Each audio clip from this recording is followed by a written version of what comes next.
Olá e bem-vindo a mais um programa Saúde e Você. Fico feliz que você pode nos sintonizar neste canal e fique ligado, porque esse programa vem recheado de informações valiosas. E temos aqui uma pessoa muito importante, o Dr. César Vasconcelos, que vem nos trazendo informações. Doutor, tudo bom com o senhor? Tudo bem, Arley, graças a Deus, tudo bem. Que bom, doutor. É um prazer ter o senhor aqui. E o senhor poderia nos falar um pouquinho sobre a sua experiência profissional? Ok, eu sou médico psiquiatra, vinha trabalhando vários anos para o Hospital Adventista Silvestre, no Rio de Janeiro, e também para o Centro Adventista de Vida Saudável, em Nova Friburgo, que fica perto do Rio de Janeiro, um centro de vida saudável que é administrado pelo Hospital Silvestre. Trabalhei lá alguns anos e a partir de janeiro de 2005 eu vim treinar e estudar sobre obra médica missionária evangelística no Wildwood Lifestyle Center Hospital, na Geórgia, aqui onde estou atualmente, né? Como podem ver, temos aqui uma pessoa, um convidado bem preparado, então fique ligado. Hoje nós vamos estar falando sobre o tópico os 5 passos para a aceitação. E vamos responder perguntas como aceitar dores que a vida nos impõe, como encarar uma realidade dura sem fugir e sem desesperar, como aceitar todas as perdas, as mudanças e os problemas que a vida e as pessoas muitas vezes arremessam sobre nós. E vamos pular diretamente nesse tópico. Ok, realmente é um estudo interessante que nós vamos fazer hoje aqui, vamos tentar passar para o público, Arley, sobre esses passos, né, que vai desde um processo de negação até finalmente a pessoa aceitar que ela tem aquele problema ou tem aquele sofrimento, atravessar, vamos dizer assim, o seu caminho de dores até conseguir superá-lo.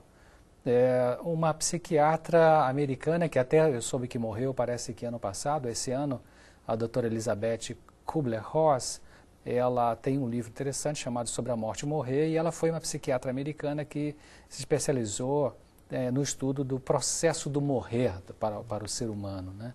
Então, ela identificou que todo ser humano, quando entra num processo de perda, um paciente terminal, por exemplo, que foi um estudo profundo dela, ele passa por alguns estágios, né, ou passos, que vai do processo, desde o processo de negar até, então, conseguir aceitar aquela doença. Então, nesse estudo, ela descreveu esses 5 passos ou estágios que seres humanos nós passamos por eles diante de sofrimentos dolorosos da nossa existência.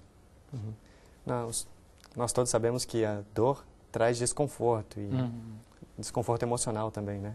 Dores. Agora, será que algumas coisas positivas na nossa vida podem trazer também um desconforto ou dor?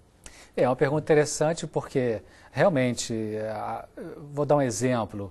Você viveu, vamos supor, 18 anos, 15 anos, 20 anos numa mesma casa, né? Então conhecia os vizinhos, conhecia todo mundo ali da redondeza, fez amizades. Então você vai mudar para uma casa melhor, vai mudar para um local melhor.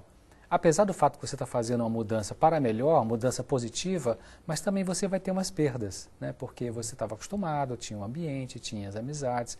Então, às vezes, também algumas situações da vida que são positivas em si, né? Um outro exemplo que poderia ser uma promoção, né? Você é promovido no seu trabalho, então você tem que, às vezes, mudar de setor. Então, você tinha feito uma amizade ali, vai mudar de setor. Então, tem uma perda e tem um ganho.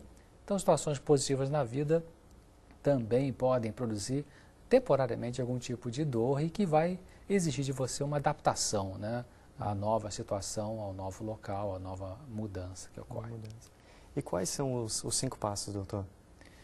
A doutora Kubler-Ross, ela descreveu esses 5 passos, ou estágios, né, que a pessoa que vive uma perda passa.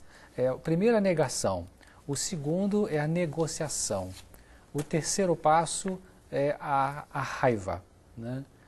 Aliás, eu pulei um, tem a barganha, quer dizer, a negação, depois a negociação ou barganha, depois a raiva, depois a depressão e finalmente a aceitação.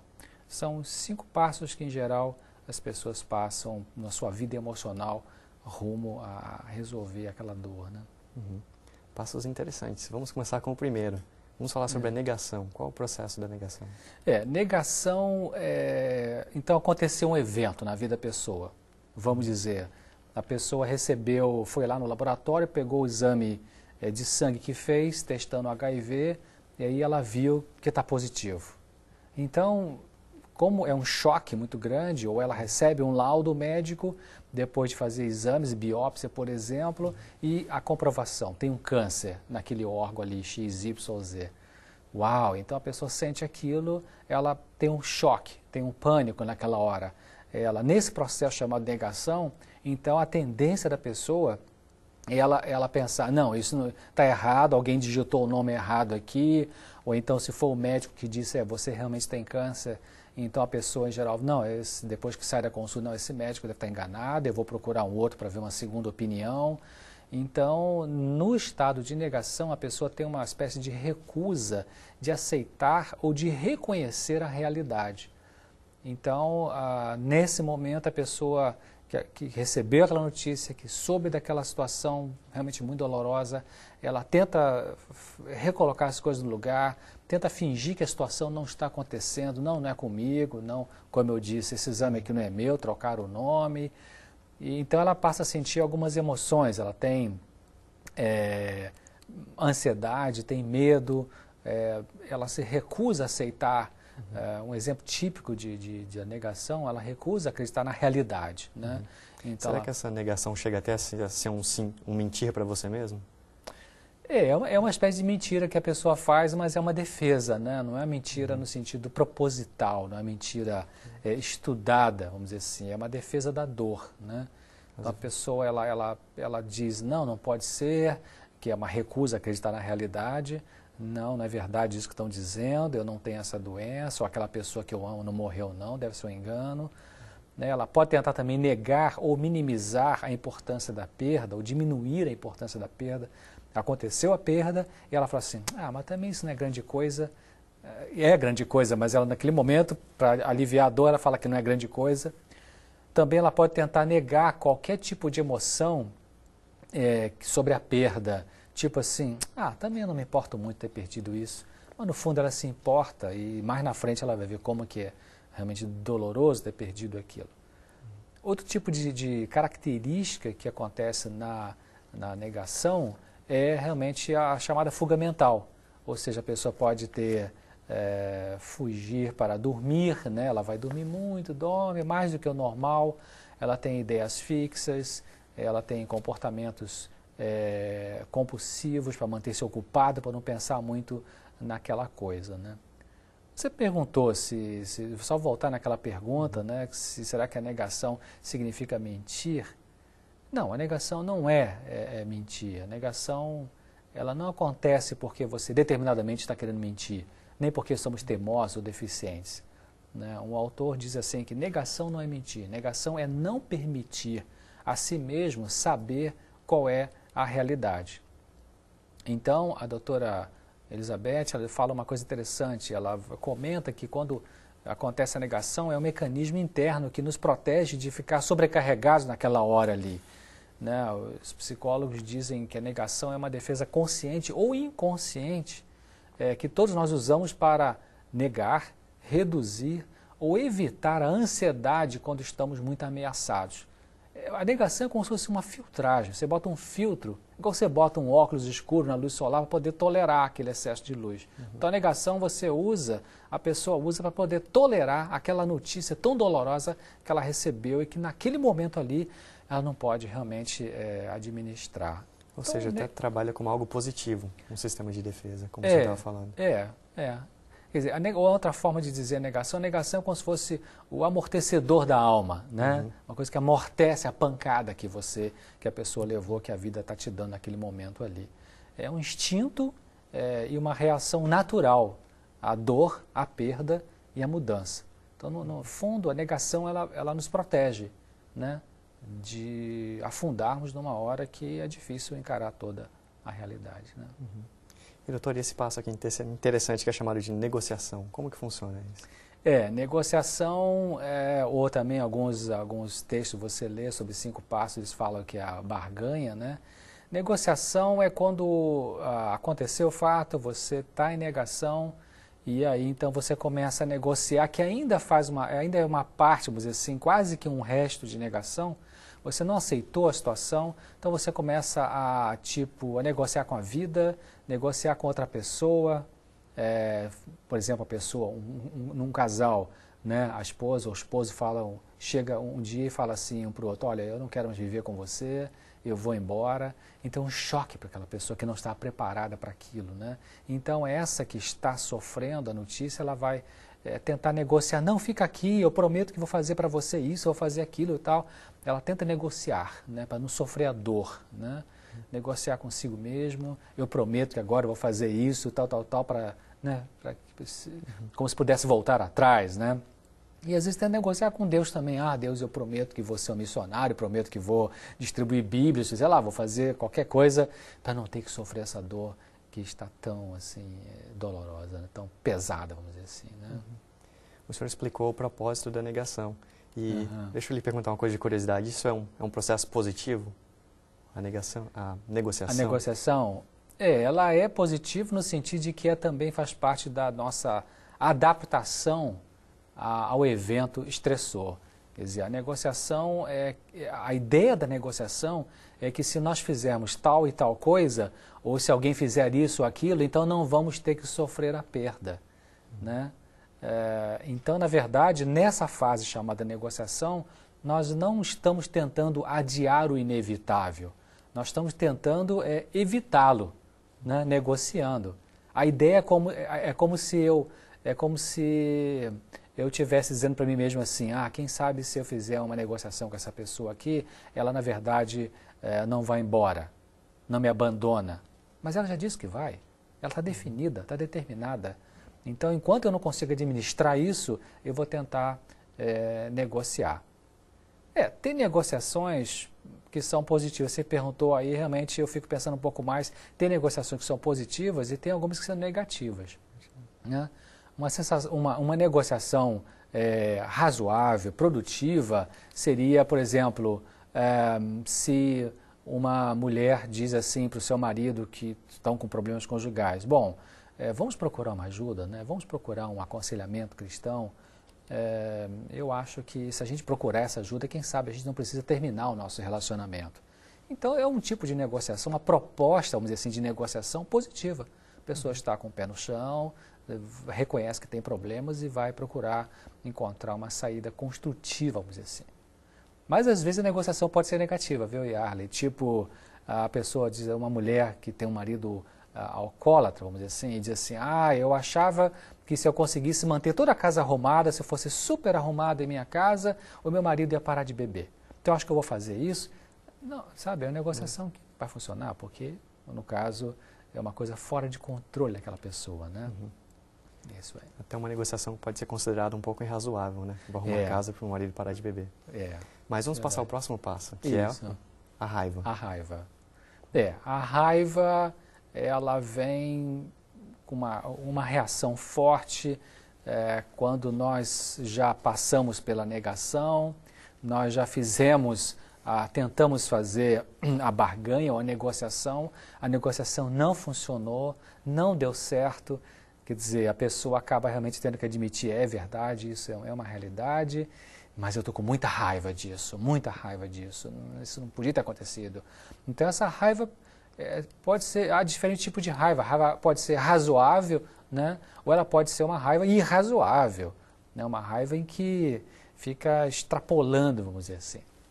Na fase da raiva, nós podemos tentar culpar a nós mesmos, a Deus, as pessoas por em volta, por aquilo que perdemos, né? Então, em geral, se ataca essas pessoas, ataca Deus, por que o senhor fez isso? Por que aquela pessoa não, por que o médico não fez aquilo? Por que a enfermeira, né? Enfim, ataca as pessoas com muita irritabilidade, né? Mas é verdade que é também diferentes níveis de raiva, viu, Yarley? Existe desde a pessoa que tem um pouco de irritação por aquela perda, puxa, que chato acontecer isso comigo, isso me deixou assim irritado, sabe, chateado, né? Uns mais zangado, né? Um pouco mais que isso, muito furioso e uma imensa raiva que a pessoa sai jogando coisas, sai batendo com o carro. Então são esses diferentes tipos de raiva que vem depois que houve a negação e depois que houve essa tentativa de negociação que não deu certo. A raiva e depois o próximo passo vocês até já devem ter imaginado, que é a depressão. Certo.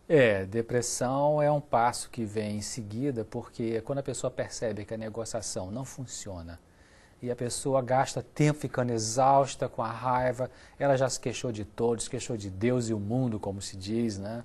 E para tentar se defender da realidade e ver que não dá certo, não adianta, então tem que reconhecer que aquilo aconteceu, a vida reservou isso por alguma razão, então a pessoa fica triste. Né? E essa tristeza também pode ser de níveis diferentes, né? A tristeza pode chegar numa depressão mesmo, né? A essência da tristeza que a pessoa sente nesse passo, nesse estágio, quer dizer, o importante é a pessoa ter, na essência da tristeza, lamentar.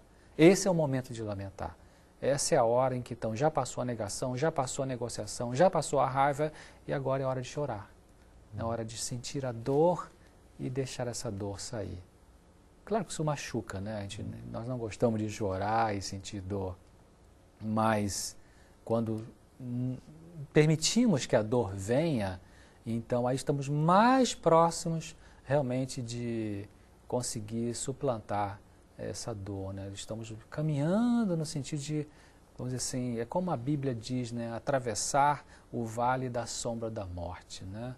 Então você atravessa aquele vale, sente esse momento de tristeza, para depois poder sair lá num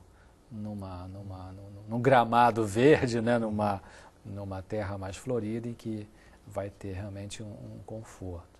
Então esse é um outro estágio bastante assim, difícil, né? Para as pessoas poderem passar por ela, né? E como o senhor estava falando, a depressão pode até ser algo, não a depressão, mas a tristeza pode ser algo positivo, deixando a tristeza sair, certo? Como a Bíblia fala, bem-aventurado aqueles que choram, porque serão consolados. É verdade. Talvez a saída desse passo seja algo positivo. É verdade. Se você perceber, vários autores de Salmos, por exemplo, Davi, né? Você pega o Salmo 11, por exemplo, Davi começa falando de uma fuga, né? Para onde eu vou fugir? Né? Eu vou fugir para o monte, né? Minha alma, por que você quer me levar para o monte? Quer dizer, ele estava ali angustiado e já estava pensando escapar da dor, né? Mas quando você permite a si mesmo viver a dor, né, de uma perda e chorar na hora que é para chorar mesmo, então você alivia. Você pode conseguir um estado de alívio mesmo, né, posterior àquele extravasamento da dor, né? E o último estágio desses 5 passos é o estágio da aceitação, correto? Aceitação. Então, finalmente, quer dizer, a pessoa veio por todos aqueles steps, né, aqueles passos, né, que negou a doença, negou a notícia, tentou negociar, não deu certo, veio a raiva, depois teve a fase de tristeza e depressão, né, em níveis variados, aí chega na aceitação. A aceitação é o último passo. A aceitação é quando, depois que você já fechou os olhos, você já gritou, você já esperneou, você já negociou, finalmente você então sente a dor e aí chega na aceitação. Então, é importante realmente pensar de que essa aceitação é o momento de você chegar num alívio, algum alívio, né? E a doutora Kübler-Ross, ela teve um texto assim, que ela falou muito bonito, né? Ela fala que não é uma sensação de desesperança, né? Não é pensar que qual é o propósito, ou não aguento mais lutar, embora também ouçamos essas colocações, elas indicam o começo do fim da luta, mas não representam indicações de aceitação, e a aceitação não deve ser confundida com um estágio de feliz, né? É quase uma ausência de emoções, é como se a dor tivesse passado, a luta tivesse acabado, né? Então, essa explicação que ela dá é bem interessante. Quer dizer, nessa fase de aceitação, nós ficamos em paz com as coisas. A pessoa, eu até diria, ela pode ficar assim com uma serenidade, né? Eu estava vendo uma pessoa no hospital recentemente com câncer, com metástase, um câncer todo já avançado, e eu fui visitá-la, fazer uma visita médica, e perguntei como ela se sentia com aquela situação. E ela, então, mostrou uma serenidade. Eu entrei no quarto do hospital e ela estava cantando hinos com seu marido no fim de semana. Então, ela está com uma complicação bastante grande, as metástases são várias pelo corpo, um câncer de seio e que com várias infiltrações, mas ela já tinha passado por todos esses estágios. E ela falou que estava, claro, não acomodada, não feliz, mas estava com uma paz interior, né, uma serenidade. Então, ela chegou nesse ponto da aceitação, em que ela finalmente reconhece que é impotente diante daquela situação, né? Isso é o que acontece. Então, nesse momento da aceitação, a pessoa está livre para poder ficar, está livre para poder sair, está livre para tomar alguma decisão que precisa tomar. Geralmente, nessa fase, as pessoas que estão com uma doença terminal, elas, então, começam a fazer planos, vamos dizer assim, como se diz, um inventário, né? Vamos dizer assim, bom, agora que eu sei que eu vou morrer, eu não tenho como lutar contra isso, então faz o seu inventário para quem que vai deixar as coisas na vida, ou algumas até fazem planos de fazer ainda alguma coisa na vida, e isso é importante das pessoas fazerem, fazer alguma coisa na vida que não tenham feito ainda, né? Alguém, claro, que tem possibilidade para isso, eu estou falando agora de doença terminal, então as pessoas elas podem fazer planos de escrever um livro, de fazer uma viagem, de montar alguma coisa com alguém para ajudar a humanidade. Então, elas desenvolvem um último planejamento para o tempo de vida que resta para elas. Isso ocorre justamente na fase de aceitação. Uhum. Né? O que mais que ocorre, assim, num passo a passo, depois da fase de aceitação? Na aceitação, então, a pessoa aceita a perda, por menor ou maior que ela seja. A pessoa se sente confortável com aquilo ali, já parou com tudo aquilo que estava atrás, né? Já parou de negar, já parou de ficar reclamando, já parou de ficar chorando. Então, ela sente um certo conforto com aquilo que está acontecendo. E ela, então, tenta se ajustar, ela tenta se reorganizar. Né? Tipo assim, bom, já que agora aconteceu isso comigo e não tem como eu voltar atrás, o que eu posso fazer de melhor com isso que me sobra, vamos dizer assim, né? Ou com o tempo que sobra, ou com a situação que sobrou. Então, ela tenta se organizar, reorganizar no caso. Também as pessoas na fase de aceitação, elas acreditam que, de alguma forma, isso é interessante escutar os pacientes falando, de alguma forma elas se beneficiaram com aquela perda, mesmo que não possa compreender totalmente por que aconteceu aquilo. É quando a pessoa para de perguntar, meu Deus, por que isso? E começa a pensar, para que isso? Né? Quer dizer, o que eu posso aprender com essa situação que aconteceu, com esse fato, com isso que ainda está aqui, se for o caso de uma doença, né, que ela esteja sentindo. Então, ela começa a ter algumas percepções importantes sobre o sentido da vida, né, algumas encontram até um momento que algumas têm um encontro espiritual, vamos dizer assim, né, que tem um despertar espiritual, melhor dizendo, né, também pode acontecer justamente nessa fase de aceitação. Então, há um crescimento, a pessoa cresce com aquela experiência, ela amadurece muito, né, a dor amadurece, não que para amadurecer tenhamos que ter dor, mas a dor, a perda, pode ajudar muitas pessoas a amadurecerem. Eu estava pensando aqui, claro que no final dos passos você acaba vendo o que você pode fazer de melhor, mas ao mesmo tempo tem aquela dor, né? É verdade. Deixa eu lhe perguntar, esses passos acontecem nessa ordem que o senhor falou? Os 5 necessariamente acontecem um após o outro? Não necessariamente é uma boa pergunta, porque eu falei assim, tudo bem organizadinho, né? Quer dizer, 1, 2, 3, 4, 5. Não, eles não acontecem necessariamente nessa ordem. Às vezes pode vir a negação, depois vem a raiva, às vezes a depressão vem primeiro. Não é uma ordem exata que todas as pessoas seguem por elas. Pode vir em ordens diferentes, direções diferentes, e também às vezes a pessoa pode ter passado pela depressão, depois melhorou, e como ela não conseguiu ainda ajeitar a situação, ela pode recair na fase depressiva, pode voltar a uma fase que ela já viveu anteriormente, né? Até que esgote aquela fase, até que realmente ela consiga suplantar aquela fase. apesar de que não vem nessa ordem certinha, assim, mas cada estágio que a pessoa passa é necessário. Por quê? Porque a pessoa aprende a se proteger com a negação, né? Veja bem, a fase da negação. A pessoa, enquanto está negando, ela está no processo de preparar-se para aceitar, né? A lidar com a perda. Então, a negação tem a sua necessidade em um certo momento. É importante também sentir a culpa, sentir a raiva, até que ela possa sair, porque ela se instalou. É como um veneno que entrou no corpo e você precisa eliminar esse veneno, né? Então, tem que passar por aquela fase. Chorar, como eu já falei, também tem o momento de chorar para poder fluir aquilo ali, e ela desabafar e finalmente estar pronta para poder fazer aquilo que seria uma nova vida, ou reconstruir, ou reorganizar, como eu disse, né? Uhum. E será que existe um atalho? E se existe um atalho, será que ele é saudável? De você acontecer uma perda e você pular diretamente para o choro e aceitação? Se existe tal atalho, ele é saudável? Não existe atalho, assim, né? No processo de recuperação emocional, não há atalhos, né? Uhum. Quando nós tentamos usar um atalho, em geral não dá certo.